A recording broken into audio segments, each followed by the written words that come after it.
Om.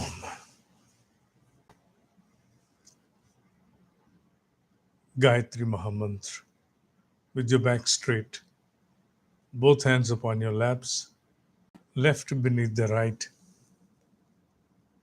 Om Bhurabhuvah Swaha Tatsaviturvarenyam Bhargo Devasya Dhimahi Dhiyo Yona Prachodayat.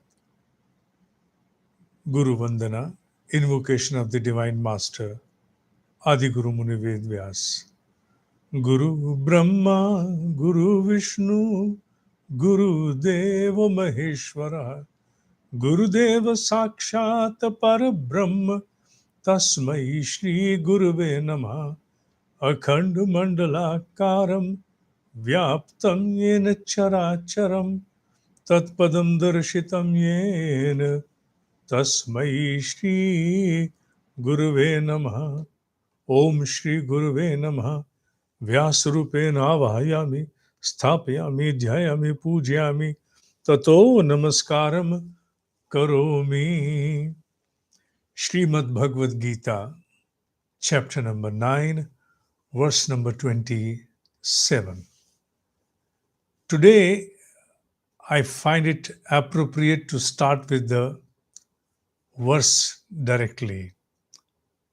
Before coming down to anything else, let's take the verse.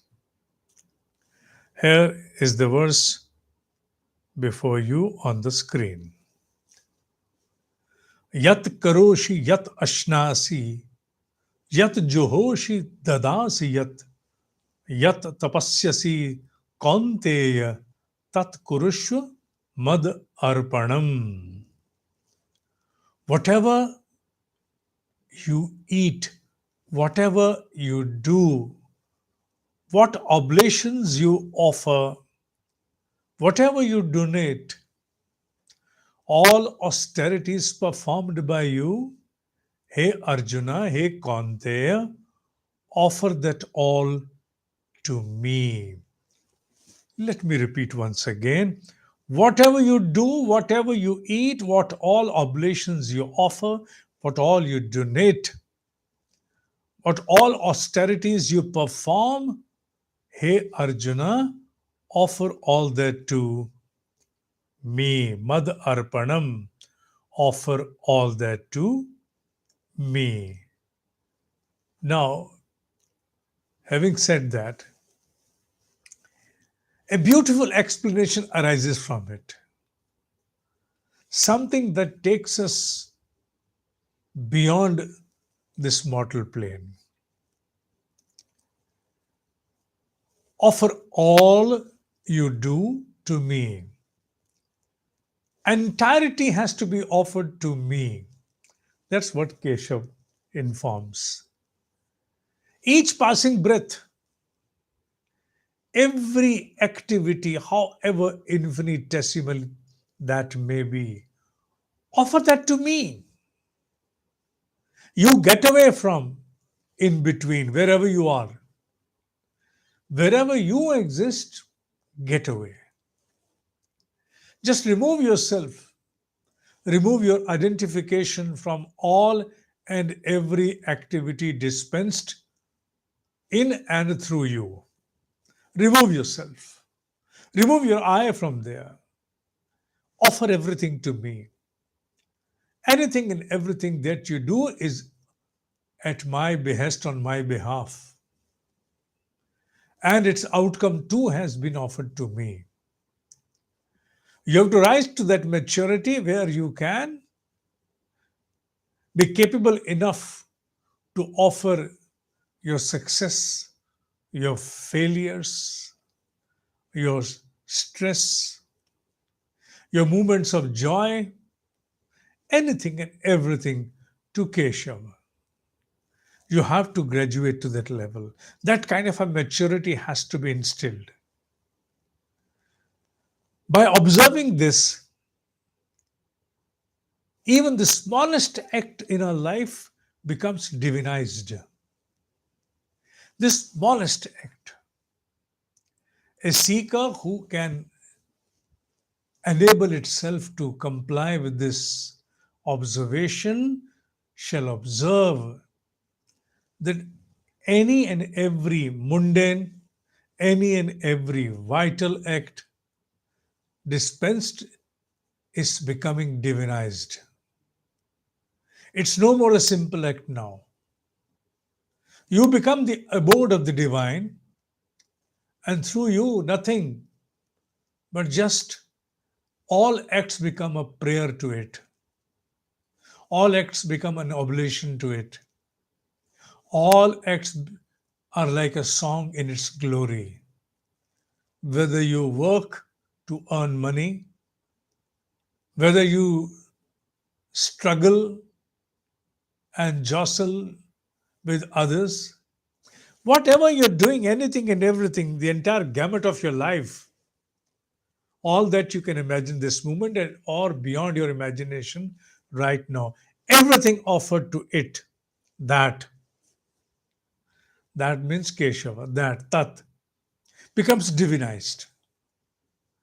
Even by mere imagination of this, a hypothetical imagination wherein there is no reason for any pragmatic aspect, simply taking yourself into an hallucination. Imagine with all wilderness within you that if any and every act within me and through me is now offered to Keshava, everything becomes divine. And what happens thereafter? Thereafter, automatically, there is a total dismissal of what? Ego. Ego diminishes. It's a total dismissal of ego. When you are not there, you are not doing it. You're not doing it for your own self. Everything is happening for that. Then where is the ego? Identification, till it remains, you are there. And when there is no identification of I, and only that remains, ego crumbles. It ceases to exist. And when ego is dismissed, at the same time, what happens? The fortress of rag and dvesh, attraction and repulsion, like and dislike, they too automatically collapse. There is nothing left to say that I'm attracted, it's my like, I'm repulsive, this is my dislike, I want to do this, I don't want to do this. All value judgments, they disappear. Because anything and everything now to be done through you, all mandatory obligation, however pleasant or unpleasant, that get dispensed through you now are beyond the ambit of rag, dvesh, attraction, repulsion. Attraction, repulsion, the moment their fortress collapses, ego is dismissed. Now there is no I upon which any like can withstand, and there is no I upon which a dislike can withstand. I is dismissed. So where shall the like and dislike now gather their ground? No, they have no ground left. So if each and every small act of yours is submitted to that, Keshava, number one, each and every small act through you is divinized, becomes divinized, and secondly, dismissal of ego and collapse of the fortress of like, dislike, attraction, repulsion. And automatically, the limited self shall then transcend towards a larger existence. When you are removed, your limited I and your limited stature is removed, what is left? The larger existence. Because now everything is it. Everything is for that. When everything is it, everything is for that, you exist no more. So there is no scope, there is no room left for that tiny self which wants to steer affairs of life out of promiscuity. No more narrow mindedness, no promiscuity. There is a large, expanded entity now. Because you are now a source of serving that. You are not serving your own self anymore. This is the advantage of mere imagination. Maybe to bring it as a pragmatic occurrence in your life may take a long span of time before you struggle to gain some access. But even the imagination, it opens up the lid and makes you pervasive. Just imagine that. Your mind, your intellect, your mental plane, that is the chit and ego, they're all submitted to that, the ultimate divine. Your mind, which otherwise wants to crave, project urges, wants to deflect you every moment from something meaningful. Your intellect, which is always there in service to the mind, creating so many logical interpretations to support its urges. Your mental plane, every time recalling past experiences, the fun, the transient fun that you had experienced, then all becomes submitted to the larger entity. Because now everything has to be or shall be done for that and not for you. When you are there, not there, then there is nothing that will serve you. Obviously, there has to be an elation, an elatedness in your objectives. You cannot perceive, conceive, and vision something which is small with vested self interest, which will not serve the larger goodness.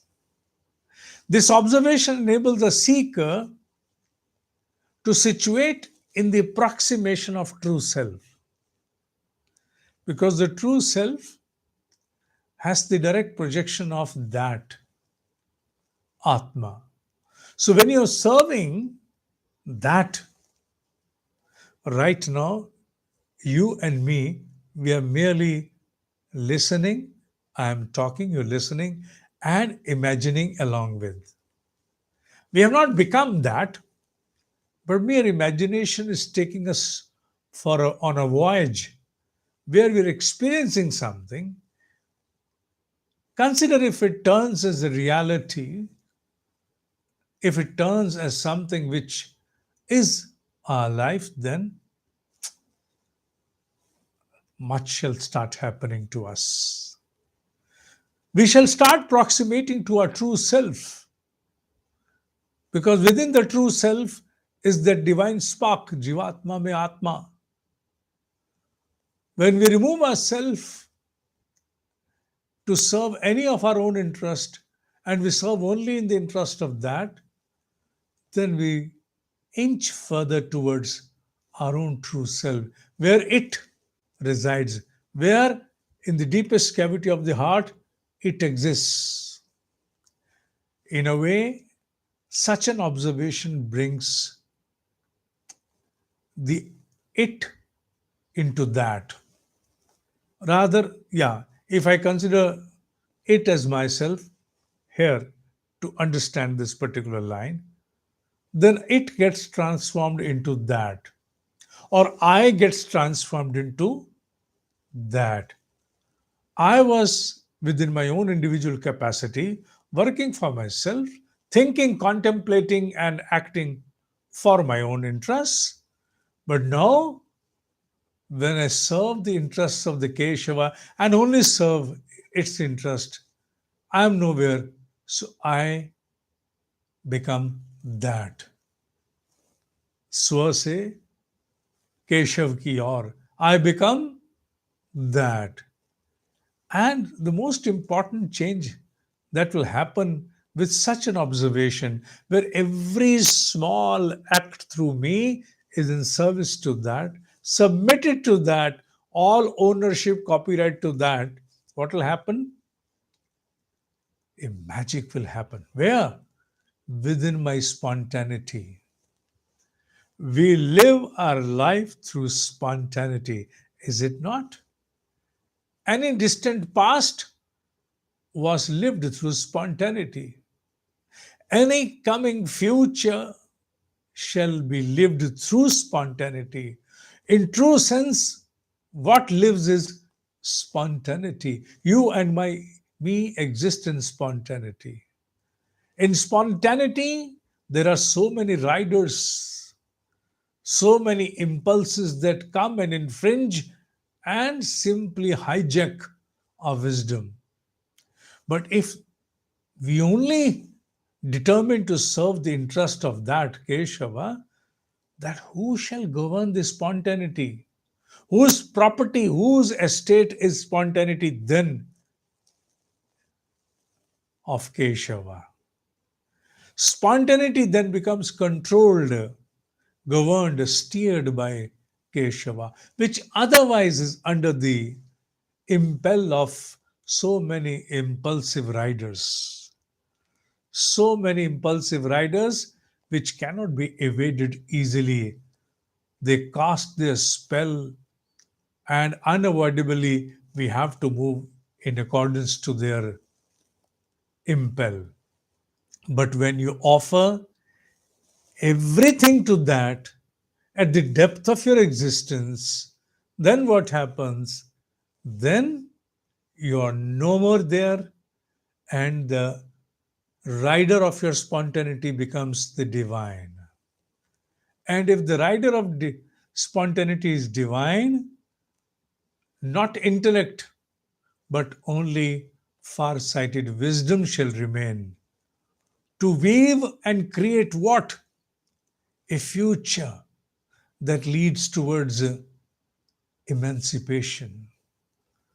The only objective of human manifestation, Atmanumuksharth. I know these are words. I know these are words. I know we have undergone an imagination.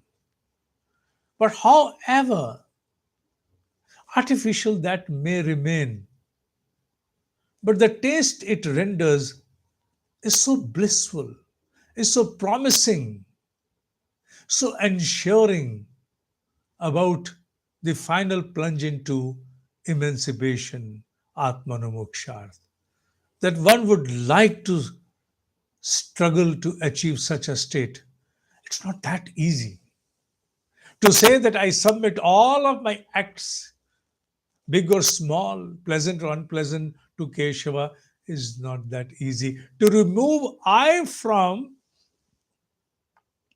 anywhere and everywhere is not that easy. Not that easy. Things don't happen that easy. But if it starts happening, then yes, we have right now shared a small, lofty imagination. We have to go through a struggle which is abhyas, which is sadhana. That is the only way. That is the only way. Nishkama karma, any karma that is not going to now weave or lead you towards a perpetual vicious cycle of karma and its outcome, action and reaction. Offering anything and everything as an outcome to that Keshava relinquishes you from the entrapments of the vicious cycle of action and reaction. Nishkam karma takes over. Nishkam karma takes over. So it righteously put, more righteously, for righteousness, it has been put anything and everything you do, anything and everything you eat, you offer as oblation, you donate, you contribute, you observe as an austerity for your purification. Offer that to me, that is Keshava. When that becomes the constant observation within a seeker, then all those worrying factors that come to deflect us, all demonic intruders that bind us, that load us with karmic bondage, they dissipate. They are left with no ground to stand upon.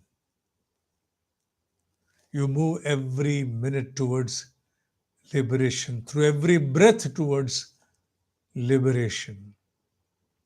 And that's the observation that comes out of the understanding of this particular verse of Shrimed Bhagavad Gita. That was all for today's class. ओम ही सत्य है, ओम ही सत्य है, ओम ही सत्य है.